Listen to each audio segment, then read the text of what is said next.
Thank you for everybody in attendance today. There's actually quite a lineup. So I would like to thank everybody for taking some time out of their busy schedule and joining us for our presentation on two-factor authentication today. So the title slide shows that two-factor authentication and the acronym for that, like all things in IT have an acronym and why your business needs it. And I do want to also mention that it's not only businesses that should use it, but it's also good and commonplace now to have it also for your personal use. Anything like Gmail or any Facebook, any of the leading applications on the planet now all have their integrated two-factor to some extent as well. Okay, so let's get started. So again, thank you everybody for joining our webinar today. And as the topic matter is two-factor authentication and why your business needs it, we'll be delving at a high level into what two-factor authentication is really all about, and why there is some definite benefits to yourself personally as well as your organization, and why I would say a large degree of organizations across the globe have started implementing this, and exactly why they're doing so. This is the final presentation in a series of webinars we've been putting on over the past couple of months. But don't fret, we're already working on a lineup for the following set of webinars that we'd like to present. And so please again stay tuned to your email and other DMS-based advertising, and to see when and who will be presenting some future upcoming exciting topic matters in the IT realm. Okay, so let's get started. At a high level, here's our agenda. So what is this two-factor authentication you speak of? How does two-factor authentication protect me? Some real-world examples. And how would you get started with this whole two-factor authentication thing? Okay, let's get diving right in. So nowadays, the term multi-factor authentication, two-factor authentication, or dual-factor authentication, so there's a couple of different ways that people mention or explain this technology, are becoming more and more commonplace. And you may associate multi-factor authentication with entering a username or email, a password, and a token which expires after 30 or so seconds. But is it really just that? So recently I had a conversation with a colleague, actually a colleague who's a friend of mine, but I asked him if he was using two-factor authentication, and their response was that they were, because every time they had to log into their email, they were asked for a username and password. Well, that's two, right? So you have a username and you have a password, and that's two factors. So that's not really quite what we're looking for here. And as you see the little hedgehog here, he's using his handprint to get into his phone, which is quite amusing. So a factor is a type of authentication when you claim to be someone, and you need to provide further information to prove that you are who you say you are. For instance, suppose that you go to an ATM and you use your debit card. After the card is inserted into the machine, it will be used to claim your identity. Now, how does the ATM know that you say who you say you are and that the person in possession of that card is who they say they are? So it knows it by asking something that only the owner would be able to provide, and that can be a password, a fingerprint, or a 48-digit code. These are all different types of information which are used for authentication purposes, and they are factors of authentication. So just to the first question here, what does two-factor authentication actually mean? So two-factor authentication, again also known as multi-factor authentication or dual-factor authentication, is having two methods of verifying your identity when logging into a website, a company network, or some other related service. The first method is one you're most likely to use and that you're used to, is entering your username and password. So with two-factor authentication, it extends this authentication by needing another form of verifying or validating that you are who you say you are, which is usually done through an SMS or text message that provides a one-time user code, a verification email, a voice call to a known number, or a push notification to a mobile device through an app, something like Duo Security or Microsoft integrated two-factor authentication with Office 365. So one of the other questions we commonly get is, I have a strong password, isn't that enough to thwart malicious intent to get in unwillful access to my information? The short answer is unfortunately no. Strong passwords is not what it used to be. And a seemingly strong password can still be easily and maliciously hacked by applications that are specifically targeted for doing so. There could be brute force, there could be old dictionaries that just try again and again and again to guess your password. So there is large password databases that malicious people intent with cracking passwords if you happen to be targeted of such an attack. By having two-factor authentication enabled, you'll need to both have the user login credentials, so that's the username and password, and the second means of authentication, like the app or text message to your mobile device in order to successfully log in. And the last question that we commonly get as well is, should all my employees be using two-factor authentication? And in short, the answer is absolutely yes. I'll go into a little bit of this later on, but there's nothing worse than having a subset of your employees have two-factor authentication enabled and the other ones are not. And oddly enough, and I hope there's no senior management or ownership that take exception to this conversation or this point I'm trying to make, but usually the people at the top are the ones that say, you know what, don't worry about me, I don't need that. Nobody wants to compromise my information. It's actually quite inversely, quite inversely so.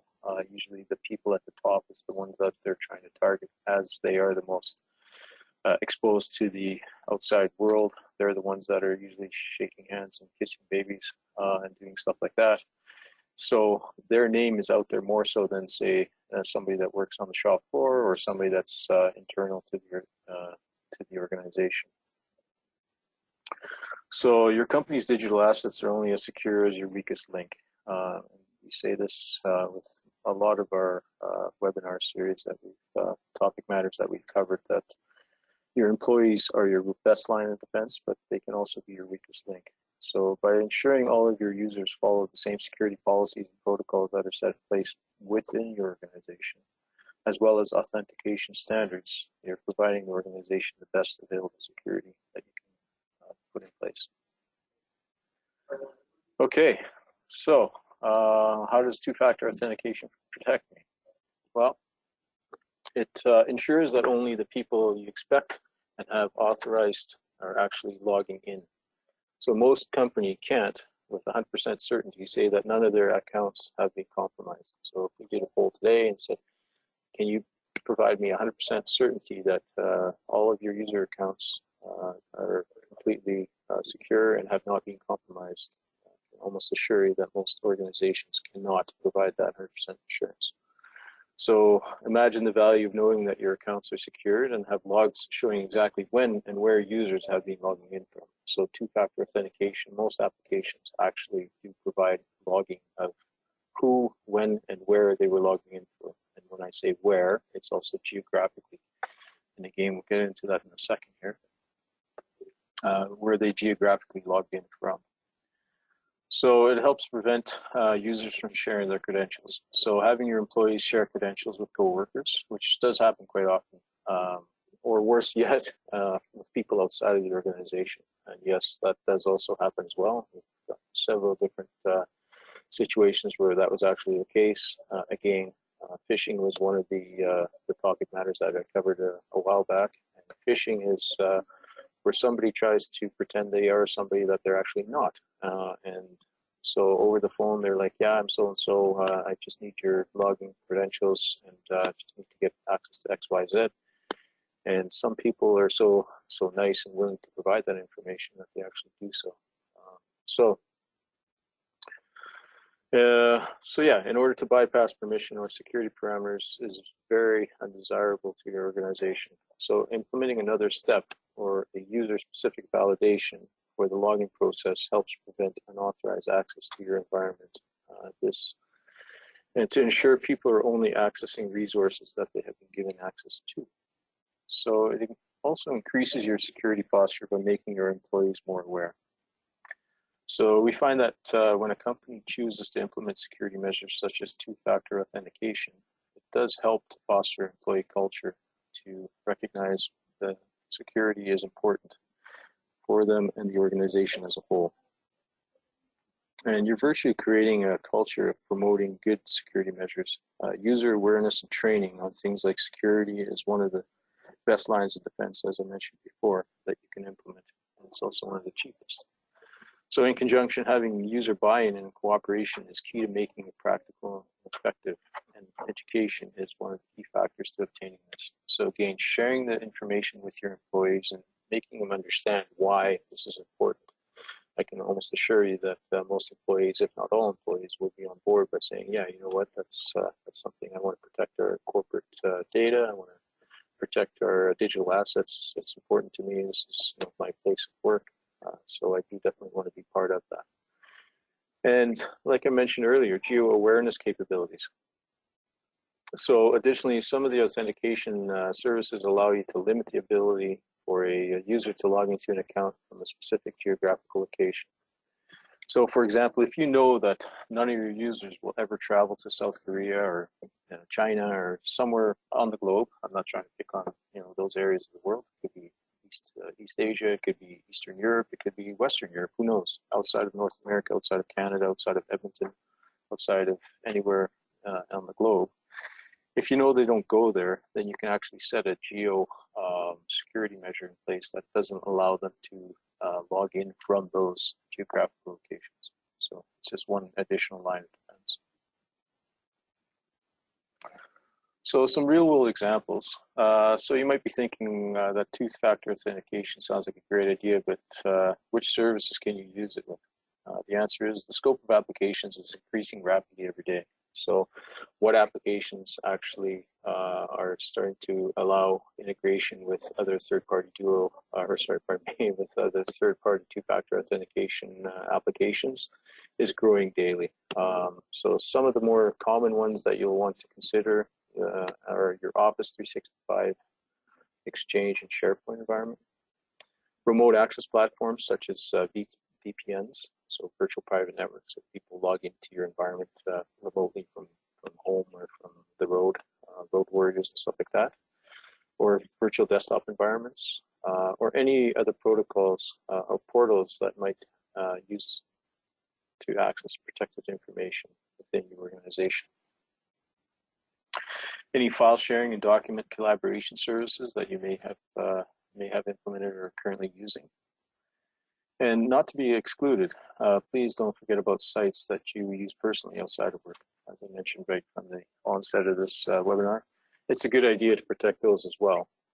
So take some time after this webinar and maybe think about your company's workflow and which services you would like to add an extra level of protection to. DMS is implemented for clients as well as actively employed two-factor authentication internally for several years now, and it provides one additional layer of protection that we seek. And the impact to users is very minimal. So one of the questions we sometimes get is how user laborious is this actually to do or to use for the user to log in? Do they have to re-type in passwords and they have to remember 3 times different usernames and passwords and domain names and all that kind of stuff? And it's actually not the case at all. So even so, the slight inconvenience, and I say slight, it is very slight. I'll show you some screenshots of one of the applications that we employ and we suggest to clients is very minimal. And again, having that extra layer of security is definitely worth the effort. So what do you need to get set up with two-factor authentication? Getting started with two-factor authentication can be quite easy, but you want to ensure that you have a plan in place to ensure minimal disruption to your users and environment. So the first thing you want to do is determine which apps you would like to enable two-factor authentication on. And if they currently support it, that's one of the other things you want to delve into, is to ensure that they currently do support. So from there, you'll want to do some testing with a small group of power users usually, and even some weaker users, just to ensure that it isn't too laborious for them or too confusing. So you want to do that prior to rolling things out to the entire organization.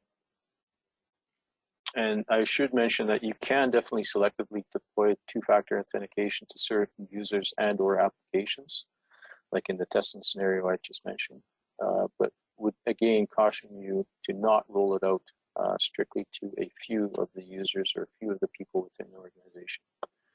Once the application has been tested with two-factor authentication and validated as working properly, please roll it out to the entire organization across the board. Again, includes presidents, owners, board members, GMs, everyone, anyone that touches your environment.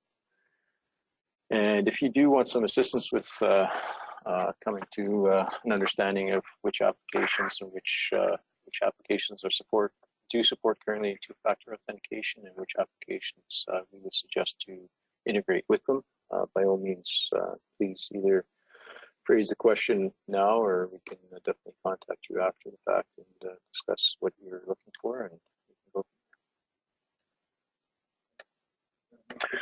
So some of the third-party applications that we definitely already employ. So one of the products we recommend to clients is Microsoft Two-Factor Authenticator. So it's definitely called specifically that. And especially with Azure and Office 365 deployments. Some of the features and benefits of the solution are it's native to Office 365 and Azure. Its supported application base is growing daily. Verify end user identities, so that's one of the things it definitely does. It quickly deploys and it's very scalable. It supports Android, iOS, and Windows 10 mobile, so for your mobile devices, i.e. cell phones, or rather tablets, and stuff like that. And it's free to implement and use for personal and corporate users for now. So I say for now because Microsoft is notorious for leading you with some bait and then making it available for free, and then all of a sudden they start adding a small surcharge just to ensure they cover their costs. So the product is easy to use. Getting users enrolled and set up is very easy and intuitive. You can reduce your help desk costs by having users utilize features such as self-service management portal. So that's one of the definite feature benefits. There is a large number of applications and services that are compatible with this. So yeah, I would definitely suggest it. So one of the next ones that we also suggest to users is dual multi-factor authentication. So this is easy again for every user. And some of the features and benefits of Duo is that it's very easy to use. Again, getting users enrolled and set up is quite easy and very intuitive. You can also reduce your help desk because it does also have a self-management portal. And again, with Duo as well, they're ensuring that that there is a large application base that they support, and it's growing daily as well. Specific to Duo, they have a help desk push, which enables admin and help desk staff to verify end user identities with the Duo push before making changes at the request of the end user. Deployment is very easy, and as well, Duo pushes out updates to end users' applications, which is equally important for keeping the infrastructure secure. So that's on your mobile devices. So they get regular updates. With Duo, you also have the ability to run phishing simulation tests to determine how savvy your users are. So Duo has a phishing campaign that they do for end users to see how good your user base is and how knowledgeable they are. Again, that's all to do with user awareness and training. And finally, Duo pricing is very affordable and allows it allows you to easily scale with very minimal headaches. And one of the primary reasons that we do suggest Duo as well, it has one pane of glass. And when I say that, it means that you can see all the applications and it supports all the applications from one central pane of glass. So you don't have to have 3 or 4 different versions of two-factor authentication installed, i.e. The Microsoft Authenticator and then Duo and then some other things for different applications. Duo will do the entire suite. The next screen shows a real-world scenario of how, say, a Duo would work. So in the first screen, the application login screen is the standard VMware Horizon desktop application login screen. This is the application that was natively installed in my laptop. And please note that the added security of hosting this application with the certificate you'll see with the HTTPS for the server. So we added the certificate to our server environment that hosts this service or this application for us. Yeah, and so you know as well, the username and domain can be cached, so the user doesn't have to enter it every time. This is an option, so you can or cannot have that. Obviously, the password does not stay cached. That's definitely something the user has to enter every time. So from there, once they click the login or select enter to log in, the user is faced with the middle screen. So item number 2, application two-factor notification preference. This allows them three options. So the options are 1, Duo push to mobile device. So there's a specific phone number that mobile device that is with the user, that's tied to the user. So the Duo push or the phone call or the SMS passcode are all sent to that specific phone number. So if the user that's trying to log in does not have that phone with them, or that mobile device, I should say, then they would not get that passcode or would not get the question to approve or not approve the login request. And then from there, so in this scenario, I selected item 1, which brings us to the third one, which is an app installed on my mobile device. And that basically pops up and says, hey, somebody wants you to log in. Do you approve this or do you want to deny this? So again, this is also a very good means of ensuring that your password and username, and even domain for that matter, if you don't cache that, has been compromised or not. If you think about it, there is definitely scenarios where that may have happened. And if you get a notification on your mobile device that all of a sudden says, hey, you want to approve this login, and you're sitting at home or you're not working, heaven forbid, and you did not try and sign in, then you know something's awry, and you can take preemptive measures to ensure that you change your password, or that you take some type of measure to make sure that nobody's getting in unauthorized into your environment. So again, it's one extra layer of protection. So next steps. So I want to set up this two-factor authentication. What should I do now? So hopefully you're thinking about potentially looking more into or getting something you'd like to entertain. Two-factor authentication, something you'd like to entertain and implement into your environment. So now what do you do? Well, to start, you want to start by doing some of the following. You'll want to determine which applications and services you feel are most important to start with. Investigate and determine the best product to use that suit your business needs. Put a project plan and realistic timelines in place. So once you do that, do the test scenario where you have certain applications and you select certain users to ensure that it's conducive to your work environment, your processes, and your workflow. From there, once that's tested and validated and verified, you will want to train and educate your users on how to and what two-factor authentication is and how to use it, and highlight and illustrate the importance of it, and get their buy-in to create the culture of securing and protecting your environment. Again, they are your best line and your first line of defense. And if you need any assistance with any of this, I would definitely call us to ask for any information or any assistance, or just have conversations to, what a timeline would look like, what costing may look like, what a project plan may look like, etc. And I should also mention that the two applications that I mentioned, the Duo and the Microsoft Authenticator, are not the only ones on the market.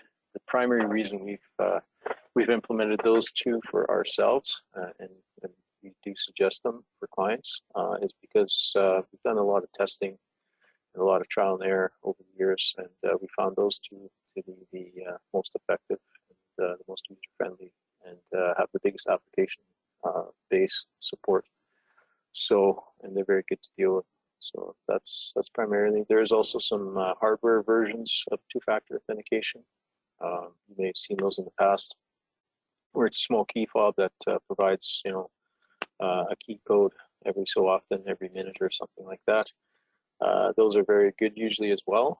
They are more on the pricey side, and at times they can be cumbersome.